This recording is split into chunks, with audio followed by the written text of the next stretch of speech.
Meeting is called to order. The time is 7 p.m. Public portion of the meeting begins. The New Jersey Open Public Meeting Law was enacted to ensure the rights of the public to have advance notice of and to attend the meetings of public bodies at which any business affecting their interest is discussed or acted upon. In accordance with this provision, the Business Administrator Board Secretary has caused notice of this meeting to be published by having the date, time, and place thereof posted on the bulletin board of the municipal building, communicated to the Herald News, the Record, and filed with the Clerk of the Borough of Hawthorne. Roll call, please. Mr. Carr, absent. Mr. Clivio? Here.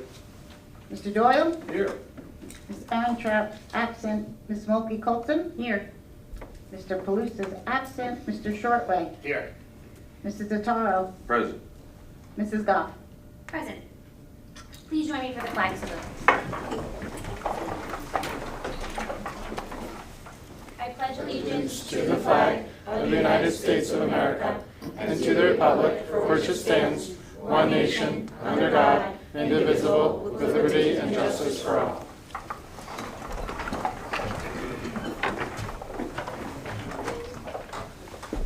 During each regular meeting, 2 opportunities are provided for citizens to ask questions and make comments.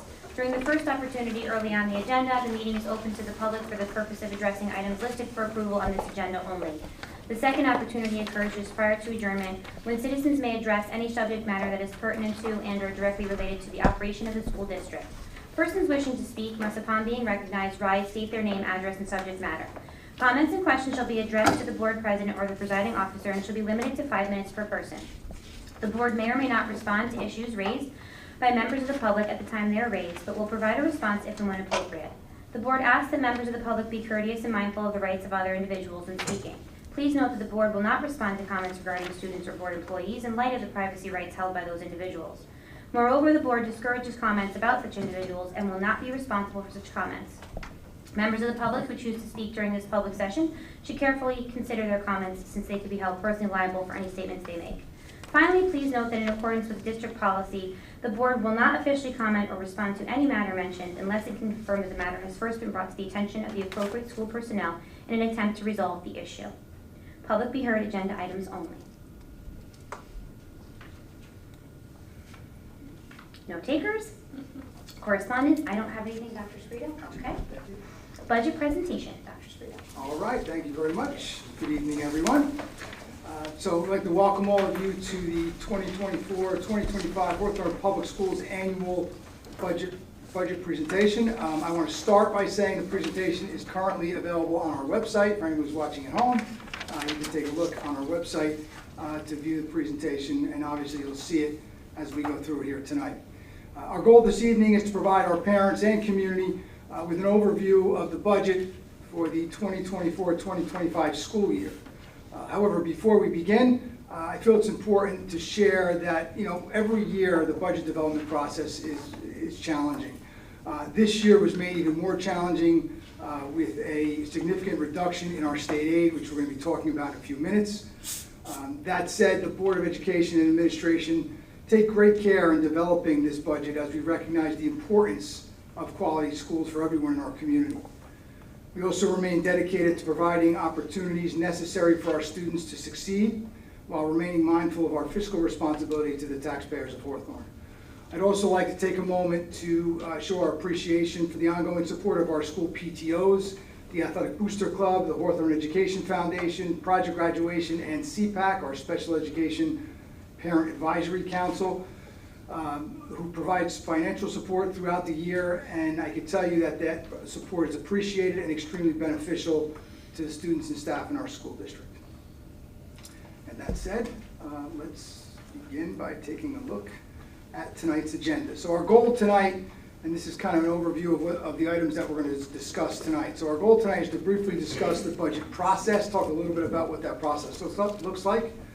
We're going to review the challenges of rising costs, talk about this year's significant reduction in state aid. We'll get into that.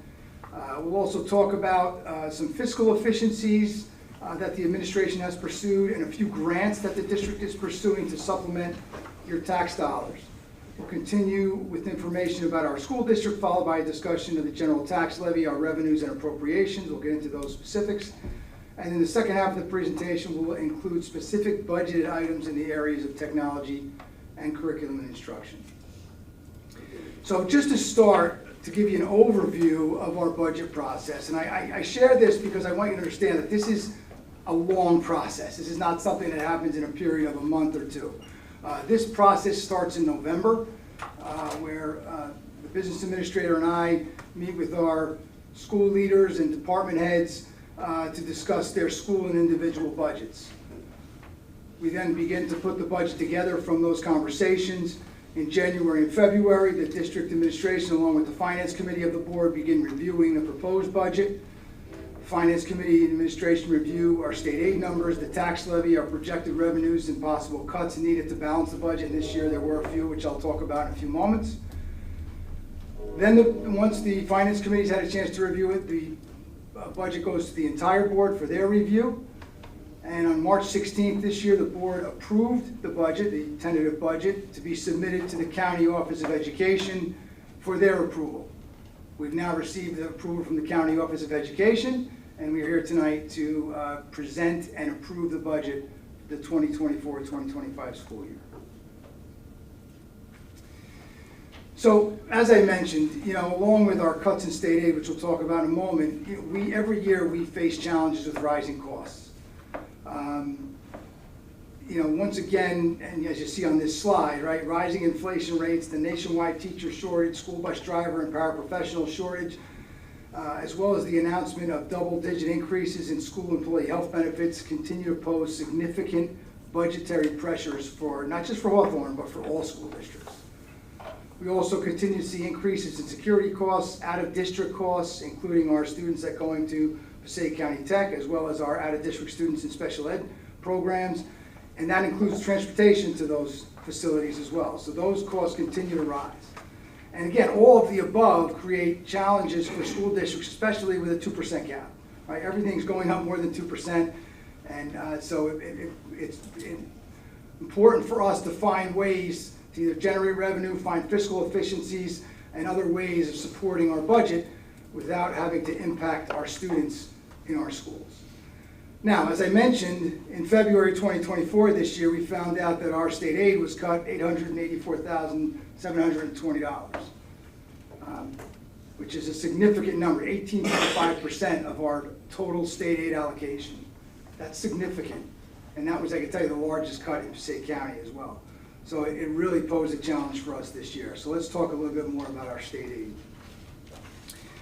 So to give you an idea, in 23-24, our total state aid allocation was a little over, almost $5 million, $4,778,522. Once again, in February of this year, we were informed that our state aid would be reduced by that $884,000, which is, as I mentioned, was an 18.5% reduction. Our new state aid allocation is $3,893,802. Right, overall, that's our total state aid allocation for the new school year. A 2% increase to our budget equates to $854,553. So what you see is that 2% increase it's $30,000 less than that state aid cut, which, again, you talk about challenges. That's a significant challenge for us. And with the continued increase of health benefits, transportation, salaries, etc., we were required to cut almost $1 million, $980,000 to balance this year's budget.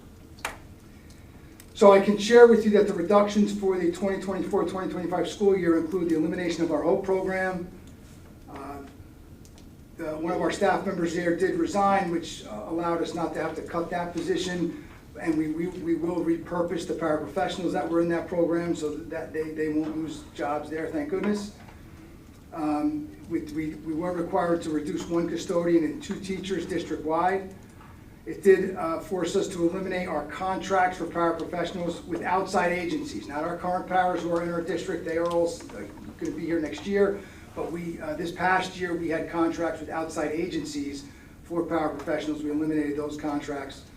And we did have to reduce some of our supplemental programs, a little bit of professional development, and some of our supplies.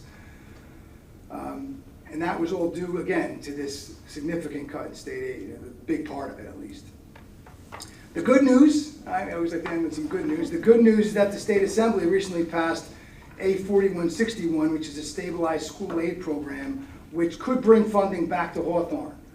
Now, it won't bring all of it back, but they're saying about 2/3 of that money could come back to the district if this passes through the Senate and then signed by the governor, which we won't know, obviously, for a couple of months is what they're anticipating. But hopefully, we will see those funds, and if we do, that will allow us to hopefully return some of these positions that were eliminated. I will also just mention, and I mentioned this at the last meeting, that keep in mind that this, if it comes in the form of a grant, it doesn't mean it becomes part of our operating budget. It's really a one-time amount of money, a one-time stopgap that will assist us this year, but it doesn't become part of your budget going forward, right? So just something else to consider when you think about this money coming back to the district. So again, other ways that we can support cuts like this and costs rising over 2% is to look for fiscal efficiencies. And our school district continues to explore opportunities to save money and find efficiencies. So we, as part of our district, we participate in numerous consortiums which provide opportunities for better pricing. And just you can see on the slide here, we're part of an insurance consortium for liability and workers' comp insurance, statewide consortium to purchase our internet access, bid consortiums for all instructionals and office supplies, technology equipment, and special ed transportation. We're part of an E-rate program, which I'll talk about in a few minutes, for telecommunications. Again, outsourced our cafeteria services, and we have shared service contracts with the borough for garbage recycling and school security. So that's one way that we can help offset some of these rising costs, by looking for efficiencies, ways that we can save money by partnering with other districts or large amounts of districts. The other thing we can do as a district is to research and submit applications for grant opportunities to supplement our revenue and facilitate different projects. So if you look at this slide, Project 1 would subsidize our new Chromebooks for our incoming 6th and 9th graders to the amount of $209,000. The second grant will offset partial roof replacements at Lincoln Middle School and Roosevelt Elementary School. You can see it's 40% of those costs, so that's a significant amount of money that we don't have to put out from the district side. And the third grant will cover about $500,000 of a total $750,000 project to upgrade our internal communications in our schools. So without these opportunities, we would foot the bill for these projects in total. But because we're able to apply for these kinds of grants, and I can tell you we've already received grants 1 and 2, those are awarded. The third grant is something that we are applying for. This is our second time applying for this grant, our second year. So we are working with our grant writer in hopes that we will, although we weren't successful last year, we are trying again to acquire this money from this grant to help fund this project, and hopefully we'll be successful this year. The other thing you see on the slide here that I mentioned is that items number 2 and 3 will be supplemented by our capital reserve fund. So I'd like to, if I could, speak about our capital and maintenance reserve accounts for a moment, so everyone's clear on what those are. So if I could take a step back, when I began here as the superintendent in January of 2015, the district had no funds available in our capital reserve account. That account was zero. And our maintenance reserve account had approximately $50,000. Currently, those accounts have, our capital reserve account has $3,006,467, and our maintenance reserve account has $2,016,823. Okay. Now, just to be clear on what those are and what those monies would be used for.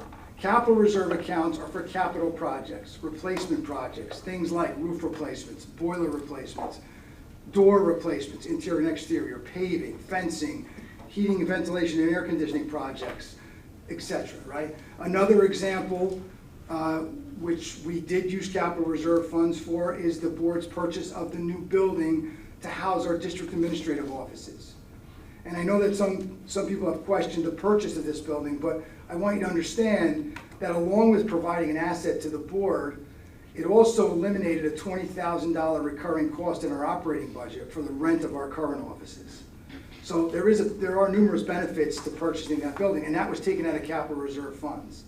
Okay, our maintenance reserve account, maintenance reserve funds are used for repairs and to keep our buildings safe. And I can tell you that those accounts are where they are in terms of the funds available because the district, because of responsible budgeting over the past 9 years. Right? It's important to understand that these funds are not part of our operating budget. They are separate accounts and cannot be used as part of our operating budget. So people would ask, well, why can't you use capital reserve to fill the hole of state aid that was lost? That's not something you can use capital reserve funds for. Those are for capital projects. So you can't use capital reserve funds or maintenance reserve funds to fill a hole left by a cut in state aid or to address challenges of rising costs. Okay. I also, realize that some would say, well, there's a lot of money in those accounts, $3 million in capital and $2 million in maintenance. But I want you to keep in mind that projects that would be funded through these accounts are typically large projects and typically come with a high price tag. So let me give you 2 examples. One example is a few years back, we had to replace the boilers at Hawthorne High School. We used capital reserve funds for that replacement to the tune of about $500,000. This past year, this fall, we had a situation at Hawthorne High School where we had the brick facade that fell. We were fortunate to have maintenance reserve funds because that project cost us $450,000 to replace those bricks or repair those bricks.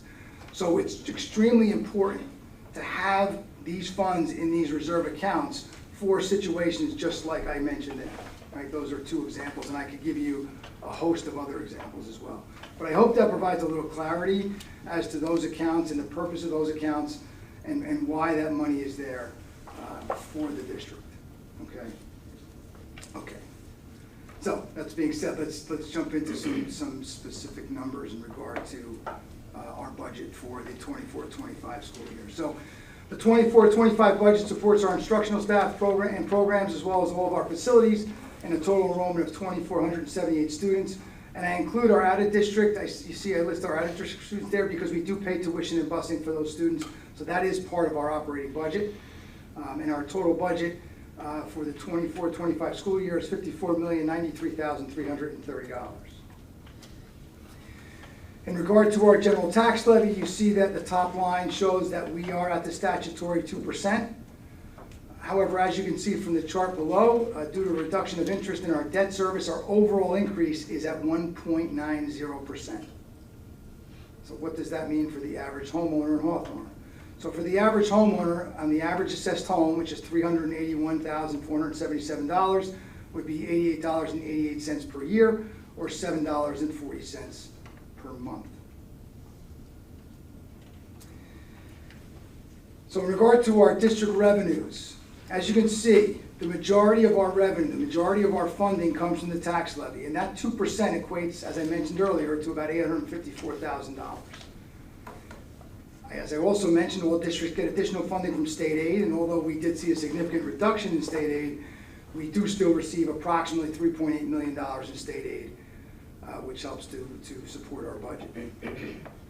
Other revenues also include fund balance, miscellaneous, and special revenues, which some of that is state funding, IDEA, title funding, those kinds of things. Along with exploring efficiencies and outside funding options, finding ways to generate revenue continues to be an ongoing discussion. It's something the district will continue to pursue. And as I mentioned some of them earlier in terms of the grants and the fiscal efficiencies that we were looking to pursue. All right. To delve a little further into our revenues, as I mentioned, our tax levy is at the statutory 2%. Our state aid, and I've said this 100 times, was reduced by $884,000.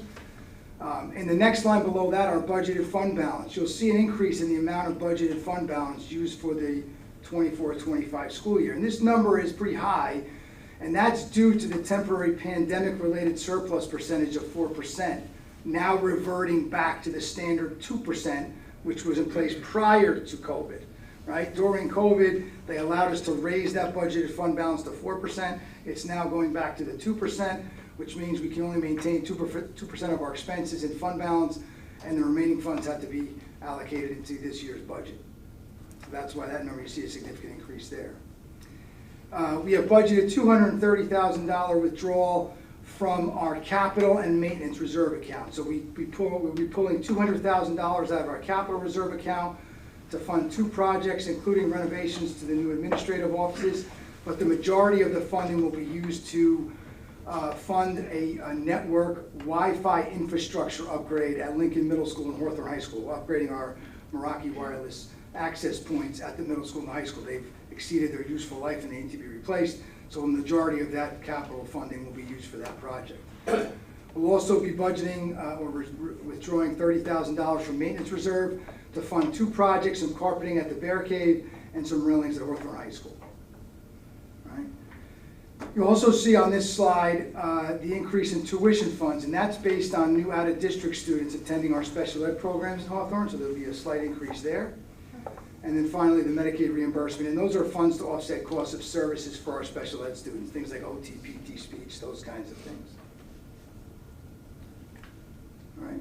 If we take a look at our appropriations, first I'll share that this graph that you see in front of you is divided into categories that mimics the categories that the state requires the school district to report as part of our district budget. We're required to report these categories. You'll also see that approximately 45% of our total costs are associated with general and special education, which includes salaries.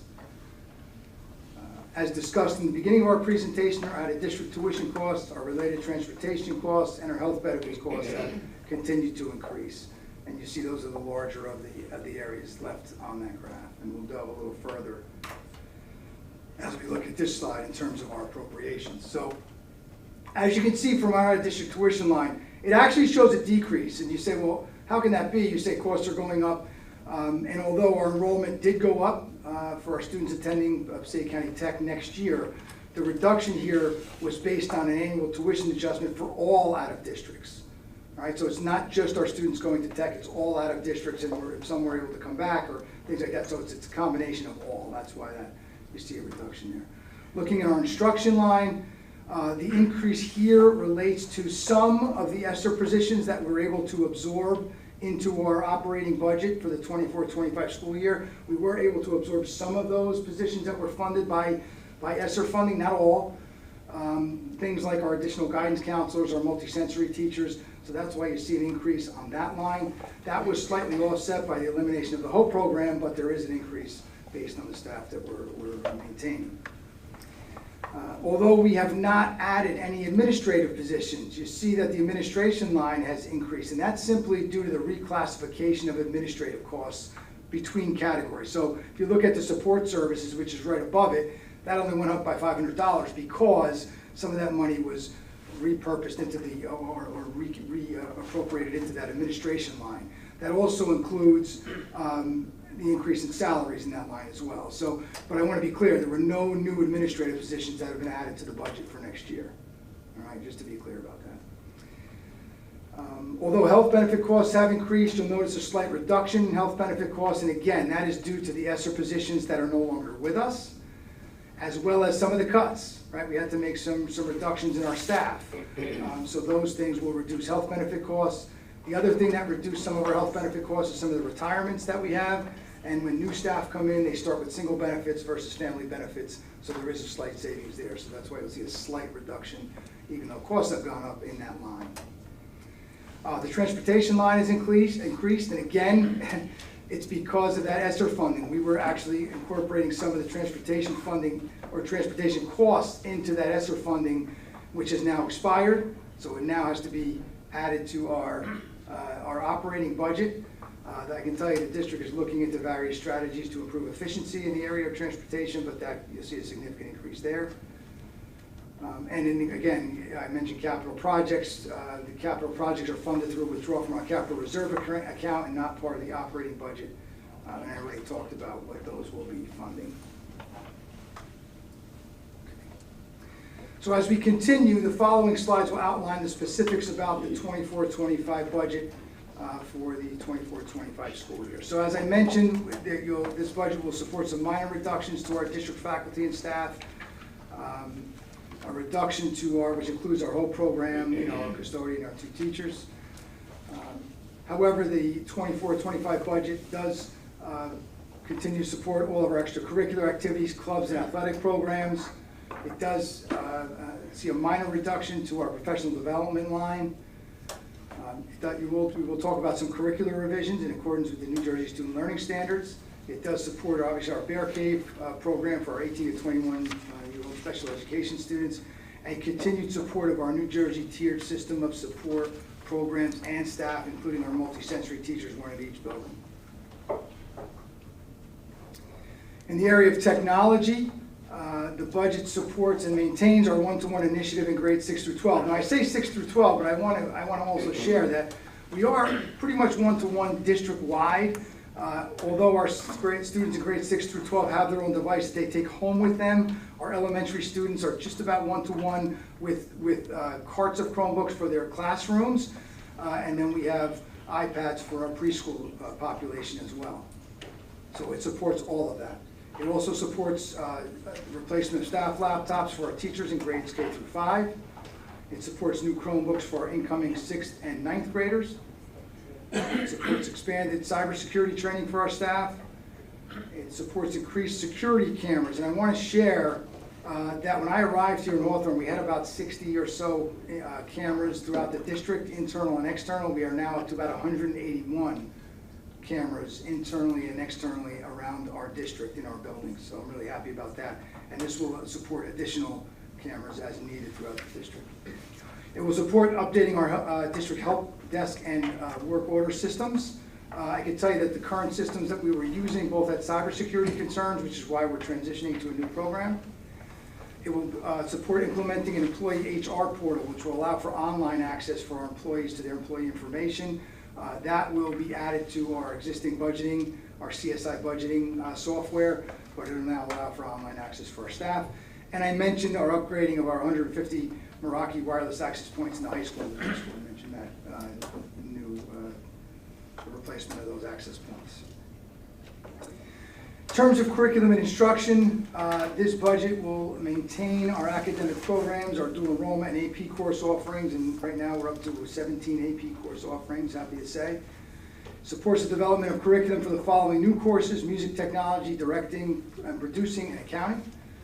It supports curricular revisions to align with the new math and English language arts New Jersey student learning standards, and provides continued professional development for all staff.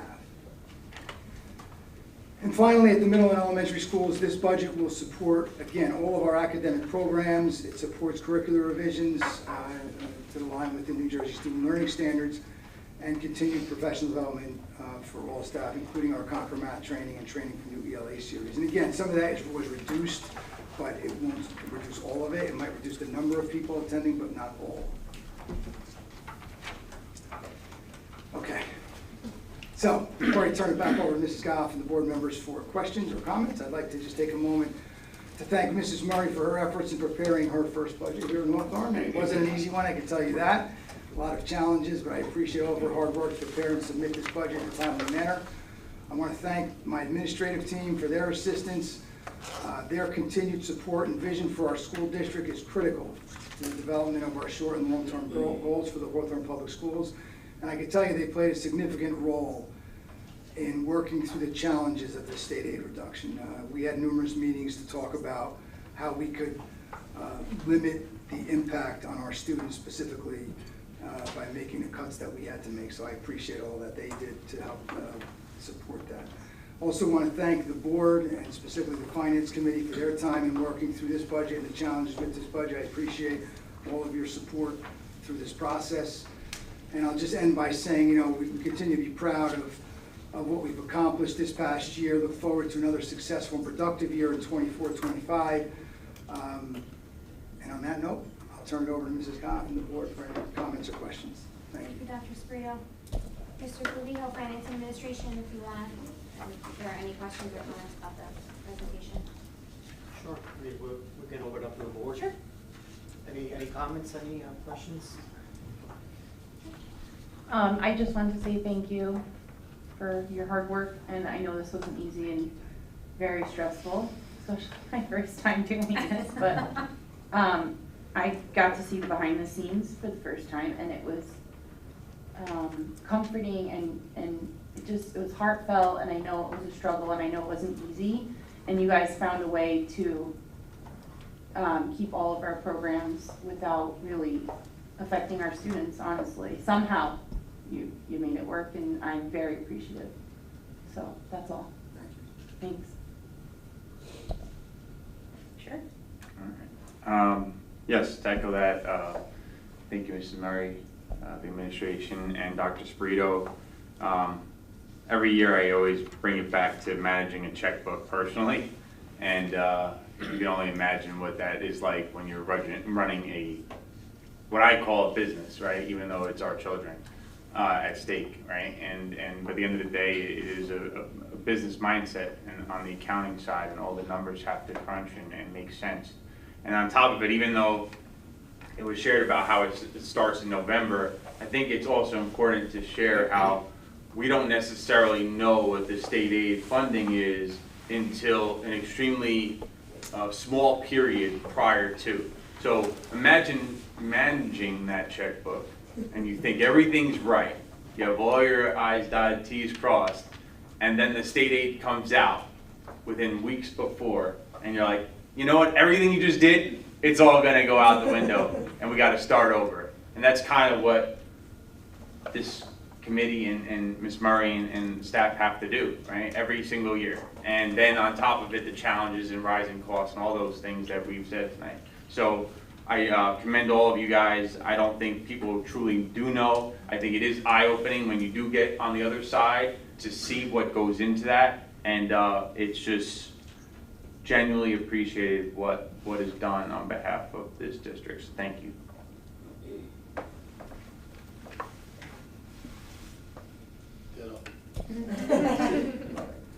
I'll wait for the very end. Okay. Mr. Clivio, floor is yours. Thank you. Finance Administration, action items pursuant to the recommendation of the Superintendent of Schools. The Committee on Finance and Administration recommends the following resolutions. F1 on page 3, which includes the approval of the budget for the 2024-2025 school year. Continuing on to page 4, F2 through F5. On behalf of the committee, I so move. Second. Moved by Mr. Clivio, seconded by Mr. Palouse. Any discussion? Sure, I'll make my comments now. Okay. So just want to echo what everybody's gratitude towards administrators, department heads, superintendent, our BA. Like Erica said, behind the scenes, there's a lot that happens. Those 2 weeks, sometimes it's 10 days. They do a lot more with a lot less nowadays. 11 years I've been on the finance committee. Not 1 year has been smooth, and this was no exception. Thank you to Ms. Murray for her first year with us. Not only did she have to close out the prior calendar school year, but there was QSAC and there was a lot on the table. So thank you to her for that. Also want to extend our gratitude on behalf of the board to the state legislators that are working on the school aid grant. That goes a long way. It's not going unnoticed. We also are appreciative of how much attention the funding formula has garnished this year. It needs to be addressed. It needs to be looked at. And you know, our hope is that we as a community continue to keep pressure on those that have to say over that formula. And last but not least, just want to share the excitement. You know, I'm glad that the new courses are being offered. There's a lot of excitement with the new programs, even in an environment where we've had to cut. You have that music technology program. There's a lot of excitement about that. So you know, glad to see that that's you know, amongst all the cuts that we had to make, that was a possibility. That's it. Thank you. Anybody else? I would also like to echo the comments and sentiments of my fellow board members. We are eternally grateful to Ms. Murray and thankful that you came on board. I'm sorry it was such a rocky start. We didn't anticipate it being this way. Thank you to Dr. Sprito and your administrative team, everybody sitting in this room who has a vested stake in the future of our children. You guys have done a masterful job at doing more with less, like Mr. Clivio said. You didn't just make things even with last year. Despite less money, you were able to come up with new and innovative ways to challenge our children. And that is really a Herculean effort that does not go unnoticed by the community. I would also like to say to the community, if you have questions specifically about things that relate to the budget, asking them on Facebook is not going to get you relevant and factual information. It just, my blood pressure goes up so high. I read it, I don't comment because I don't want to engage, but come to meetings, Google things, reach out to other members in the community who might know things. A point that Dr. Sprito made that I would like to just restate again, the purchase of the building next door is an asset to the district now and is done from a fund that cannot be touched for student achievement. So there was a lot of misinformation going around about how we got this budget cut and we committed to buy this building. Those two things are not at all relevant to one another. But again, encourage anybody, we love having company. I love that you guys are all here today. Come, ask questions. We may not have all the answers, but we sit with people who probably do. But I'll just say one more thanks to you guys. You guys really did a great job. And I apologize to everyone that we had to go through this. This was not foreseen, and still we don't know why. Hopefully we don't have to go through it again, but thank you. Roll call, please. Mr. Clevio, Yes. Mr. Doyle, Yes. Mrs. Milky Colton, Yes. Mr. Palouse, Yes. Mr. Shortway, Yes. Mr. Zataro, Yes. Mrs. Goff. Yes. At this time, the public can be heard. Anybody want to approach? Nobody? I know. Come on, principals. They talk enough during the day. I- Students. I know. I get it. No, we don't have a joke. Yeah. Jay offered to call Dr. Morel. Okay. At this time, we will take any comments from the board. We'll do all three: general, new, and old business. I will start with Ms. Mulkey Colton. Anything you'd like to say at all? Just a reminder about our next meeting, Okay. if you want to give one. Oh. Can you give a reminder? That was a question for you. Okay, thank you for keeping me on task. So it's gonna be. Our next meeting is May 7th. It is Youth and Government Night. It will be at the high school. So it is an irregular meeting night. And so it's at 7 p.m. same time, but it is the Youth and Government. So our students will be up with us representing, and that will be at the high school. Thank you. When do we know our student? As soon as I know, I will let you know. They're working on it. I can tell you that. They're working on it. Mr. Shortway? Comments? Okay. Mr. Doyle? Just again, lots of thanks has been already spoken tonight, but as difficult as this process is, it seems to get more and more difficult every year trying to get this budget squared away with all of the challenges that have all been stated to you tonight.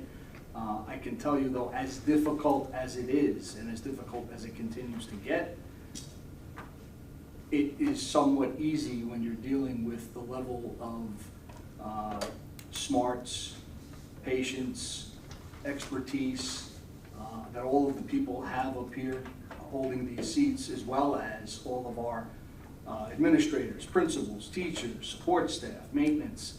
It truly becomes a team effort, and when everybody's moving towards that same goal, I think it just goes to show that there's really no obstacle that we can't get over when we work together. And we've proven it again by passing this budget. That's all I have. Thank you, Mr. Doyle. Mr. Clevio, anything else? I'm good, thank you. Mr. Totaro? We gotta end on that. Mr. Palouse? Since he said that. Okay, all right. I'll entertain a motion to adjourn. Motion. Second. Motion by Mr. Shortway, seconded by Mr. Totaro. Any discussion? Roll call, please. Mr. Clevio, Yes. Mr. Doyle, Yes? Ms. Milky Colton, Yes. Mr. Palouse, Yes. Mr. Shortway, Yes. Mr. Zataro, Yes. Mrs. Goff. Yes. And see you guys in a week.